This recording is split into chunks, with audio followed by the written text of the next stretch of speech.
চতুর্থ শ্রেণীর প্রিয় শিক্ষার্থী এসালদার স্যার ইউটিউব চ্যানেল থেকে তোমাদের সবাইকে স্বাগতম। আজকে তোমাদের জন্য একটি নতুন ভিডিও নিয়ে এসেছি। বাংলা মডেল প্রশ্ন 2026 সেট নম্বর 1 তৃতীয় পর্যায়ক্রমিক মূল্যায়ন 2026 25 মার্কের একটি স্কুলের প্রশ্ন আমি বিশ্লেষণ সহ সম্পূর্ণ সমাধান দেখাবো তোমাদের এই ভিডিওতে। আর এই প্রশ্নটি স্কুলের নাম হচ্ছে কালনা মহারাজা এপি স্কুল। তোমাদের প্রশ্ন সেট 1 হিসাবে এটা কাউন্ট করা হবে।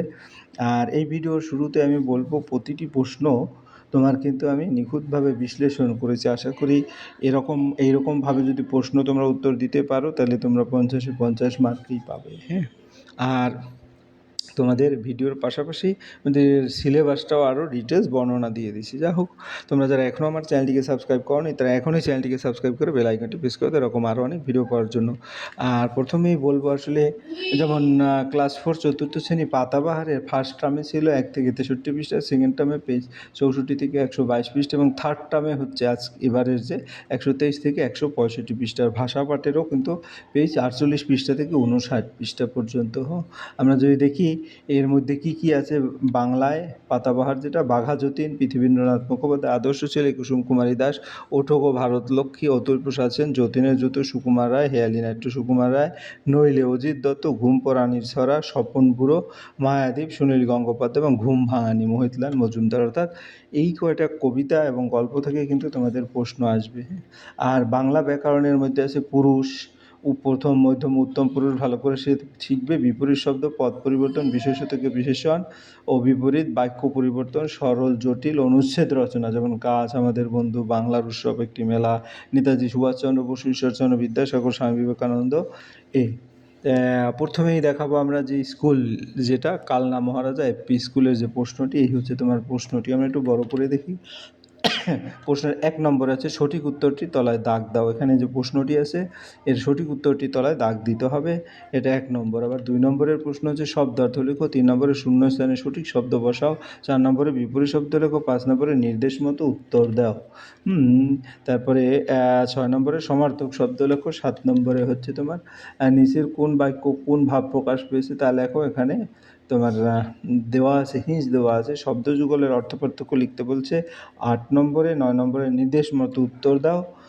10 নম্বরে হচ্ছে বাক্য রচনা করো এবং 11 নম্বরে হচ্ছে নিজের প্রশ্নগুলোর পূর্ণ বাক্য উত্তর লেখো। 8টি প্রশ্ন।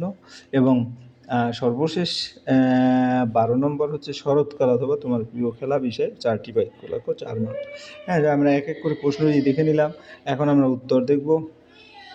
তাই উত্তর তোমাদের যদিও বলে তোমরা আসলে মেইন বই পড়বে বেশি বেশি করে, মেইন বই পড়লেই কিন্তু সমস্ত উত্তর ক্লিয়ার বুঝতে পারবে। যেমন বাঘা যতীনের দিদির নাম কি? পূর্ণশশী, শরৎশশী। আমরা যদি প্রশ্নটা একটু দেখি, বাঘা যতীনের দিদির নাম, হ্যাঁ, বাঘা যতীনের দিদির নাম হচ্ছে, আমরা যদি পূর্ণশশী নাকি শরৎশশী না বিনোদবালা? উত্তর বিনোদবালা। শরৎশশী ছিলেন জ্যোতি বা যতীনের মা, আর বিনোদবালা ছিলেন তার দিদি। আমি একটু ব্যাখ্যা দিয়েছি যাতে তোমাদের অন্য প্রশ্ন আসলেও সেই ব্যাখ্যা পড়লে তোমরা ভালোভাবে অ্যান্সার করতে পারো। উৎসেও জ্যোতির দিদির নাম বিনোদবালা বলা হয়েছে। যাই হোক, এরপরে আমরা যদি বলি আদর্শ ছেলে কবিতাটি লিখেছিলেন স্বপন বুড়ো, কুসুম কুমারী দাস, অজিত দত্ত। আমি যদি বলি আদর্শ ছেলে কবিতাটি লিখেছিলেন কুসুম কুমারী দাস, কারণ আমরা দেখছি আদর্শ ছেলে কবি হিসেবে কুসুম কুমারী দাসের নামে আছে। হযবরল বইটি লিখেছেন কে? হযবরল বইটি লেখানো হয়েছে সুকুমার রায়। হ্যাঁ, সুকুমার রায়। তোমাদের হযবরল 6এও পেয়ে যাবে, হযবরল বইটি পড়বে, ঠিক আছে? মারমেড কথার অর্থ কি? জলপরি, জলকন্যা, জলদেবী। আর প্রত্যেক দিনের ঘটনা লিখে রাখাই হলো কোনটি? আমরা যদি বলি মারমেড কথাটির অর্থ হলো জলকন্যা। মারমেড বলতে সাধারণত জলকন্যা বোঝানো হয়। মায়াদ্বীপের পাঠেও জলকন্যার প্রসঙ্গ রয়েছে। প্রত্যেক দিনের ঘটনা লিখে রাখাই হলো কি? এটা দিনলিপি বলি। প্রত্যেক দিনের ঘটনাকে আমরা উত্তরে বলবো দিনলিপি। দিনলিপি। আর প্রতিদিনের ঘটনা বা অভিজ্ঞতা লিখে রাখাকেই দিনলিপি বলা হয়। আমরা 1 নম্বরের প্রশ্ন দেখে নিলাম। এবার 2 নম্বরে শব্দার্থ লিখো, সাগ্রেদ, প্র্যাকটিস। তাই সাগ্রেদ অর্থ কি? আমরা যদি দেখি শিষ্য, শিক্ষার্থী বা অনুচর, অর্থাৎ কোনো ওস্তাদ বা গুরুর কাছে যে শেখে তাকে সাগ্রেদ বলে। প্র্যাকটিস, প্র্যাকটিস হচ্ছে অনুশীলন, অর্থাৎ কোনো কাজ বারবার করে শেখা বা অভ্যাস করাকে অনুশীলন বা যতীনের জুতো সংক্রান্ত অনুশীলনেও প্র্যাকটিস অনুশীলন দেওয়া আছে। এরপরে শূন্য শূন্যস্থান সঠিক শব্দ বসাও। তোমরা মানুষ হলে দেশের ড্যাশ, পুনঃ কমল ধনধান্যে, যতই দোকানে গিয়ে করো ড্যাশ, ঘুমে ড্যাশ বলে আসি গুটি গুটি, চলে এসো ভাই বোনে ড্যাশ কেন ঘুম ঘুম। আমরা একটা একটা করে উত্তর দিচ্ছি। তোমরা মানুষ হলে দেশের কি হবে? কল্যাণ হবে। পূর্ণবাক্য, তোমরা মানুষ হলে দেশের কল্যাণ হবে। অর্থাৎ আদর্শ ছেলে কবিতায় বলা হয়েছে মানুষ হয়ে দেশের কল্যাণ করতে। এরপরের যে শূন্যস্থানটি, পুনঃ কমল ড্যাশ ধন্য ধন্য, পূর্ণ কমল কনক ধন্যে ধন্যে, পূর্ণ কমল কনক ধন্য ধন্য, যতই দোকানে গিয়ে করো ড্যাশ, যতই দোকানে গিয়ে করো কাকুতি, যতই। এটি কিন্তু নইলে কবিতা এই লাইনটি আছে, হ্যাঁ, নইলে কবিতাটি ভালো করে দেখবে। এরপরে হচ্ছে ঘুমের ড্যাশ বুলিয়ে আসে গুটি গুটি, ঘুমের কাজল বুলিয়ে আসে গুটি গুটি। এটা পূর্ণবাক্য, ঘুমের কাজল বুলিয়ে আসে গুটি গুটি, চলো এসো ভাই বোনে ড্যাশ কেন ঘুম ঘুম, চলো এসো ভাই বোনে, হ্যাঁ, চোখে কেন ঘুম ঘুম, অর্থাৎ উত্তর হবে চোখ। হ্যাঁ, এরপর আমরা চলে যাব পরের 4 নম্বরের প্রশ্ন, বিপরীত শব্দ লেখো। বিপরীত শব্দ শান্ত আছে। শান্ত হচ্ছে অশান্ত, স্বাধীনতা পরাধীনতা, হাসি কান্না এবং দুর্বল সবল। হ্যাঁ, এই তোমরা এখানে আমি একসাথে দিয়ে দিয়েছি। এরপরের প্রশ্ন, নির্দেশ মতো উত্তর দাও। বর্ণ সাজিয়ে সঠিক শব্দ লেখো। নাইশর, বর্ণ বিশ্লেষণ করো, বাচ্চা এক। আমরা যদি একটা একটা করে দেখি, নাইশর মানে রোশনাই। বর্ণগুলো সঠিকভাবে সাজালে রোশনাই শব্দটি হয়। মায়াদ্বীপ পাঠের কবিতার অংশ রোশনাই শব্দটি আছে। বর্ণ বিশ্লেষণ করো, ভেবা চেকা। ব যোগ জ যোগ আ যোগ, ব যোগ আ যোগ চ যোগ জ যোগ আ যোগ ক যোগ আ, ভেবা চেকা। এরপরে তোমার পরের প্রশ্ন, ইংরেজিতে যা চ্যারাট বলা হয় তা হলো কি? বাংলায় বলে সেটাকে শব্দনাট্য বা হেয়ালি নাট্য যেটা বলি। কাজ বোঝায় যে শব্দে, তা হলো কি? কাজ বোঝায় ক্রিয়া। যে শব্দ দিয়ে কোনো কাজ করা হওয়া বা ঘটার কথা বোঝায় তাকে ক্রিয়া বলে, যেমন খায় যায় পরে। হ্যাঁ, এরপরে আমরা চলে যাব সমার্থক শব্দ। 6 নম্বরের প্রশ্ন, পৃথিবী এবং হাতি, এটা দিয়ে দুটো সমার্থক শব্দ লিখতে বলেছে। তো পৃথিবী দ্বারা ধরিত্রী, ধরণী, জগৎ। হ্যাঁ, আমরা ধরিত্রী বলতে পারি, ধরণী বলতে পারি, জগৎ বলতে পারি। হাতি দিয়ে গজ, করি, দ্বীপ। পরীক্ষায় একটি করে লিখলেই যথেষ্ট, বা যদি নির্দেশ দেওয়া থাকে দুটি লিখবে, একটি থাকলে একটি। এরপরে আমরা 7 নম্বরে, নিচের কোন বাক্য কোন ভাব প্রকাশ পেয়েছে? এখানে প্রশংসা, বিস্ময়, প্রশ্ন, নির্বোধ, নিষেধ এবং সংশয়। উত্তর যদি আমরা বলি, কী যে ভালো লাগতো। হ্যাঁ, এটা হচ্ছে কি, কোন দেওয়া আছে যেটা, সেটাই যে এরকম বিস্ময়, কী যে ভালো লাগতো, এটা হচ্ছে বিস্ময় প্রকাশ করে। সে নদীটির নামও খুব মিষ্টি, বাতাসি। হ্যাঁ, এটা হচ্ছে প্রশংসা। এরপরে অনেকটা যেন মানুষের মতো, এটা সংশয়। যা চশমাটা কোথায় গেল, এটা প্রশ্নবোধক।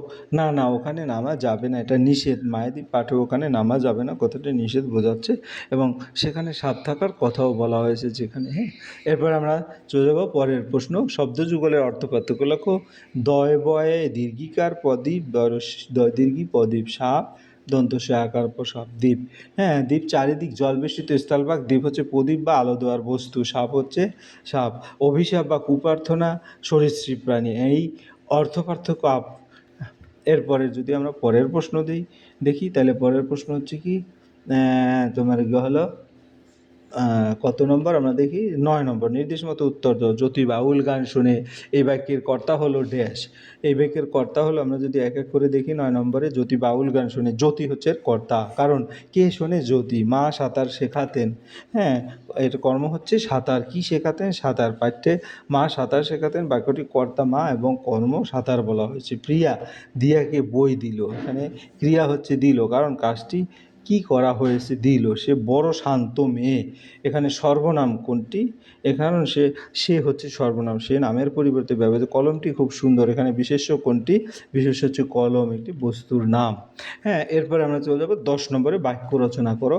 ফুটফুটে মিটমিটি। ফুটফুটে যদি বলে, তো বাগানে একটি ফুটফুটে ফুল ফুটেছে, এবং তোমার মিটিমিটি আকাশে তারাগুলো মিটিমিটি করে জ্বলছে। 10 নম্বরের প্রশ্ন হয়ে গেল 11, জ্যোতির মায়ের নাম কি?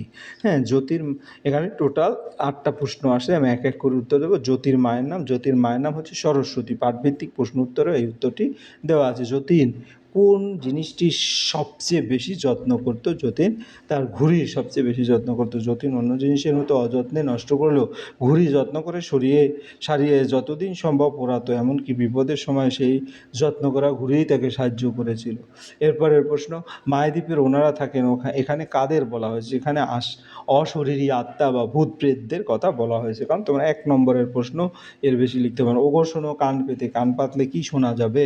হ্যাঁ, আমরা যদি কান পাতলে পরীদের গান, আনন্দের কলরব শোনা যাবে। কবিতায় তারা গান গাইছে এবং চারিদিকে রোশনাইয়ের আনন্দের পরিবেশ তৈরি হয়েছে।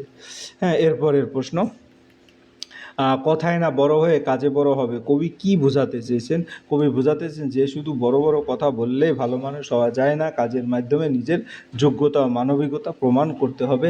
বিপদের সময় সাহস করে এগিয়ে যেতে হবে এবং মানুষেরও দেশের কল্যাণে কাজ করতে হবে। আদর্শ ছেলে কবিতার মূল শিক্ষা হলো কাজে বড় হওয়া। পিংলা নদীর মাঝে সেই দ্বীপটির নাম কি? পিংলা নদীর মাঝে সেই দ্বীপটির নাম মায়াদ্বীপ।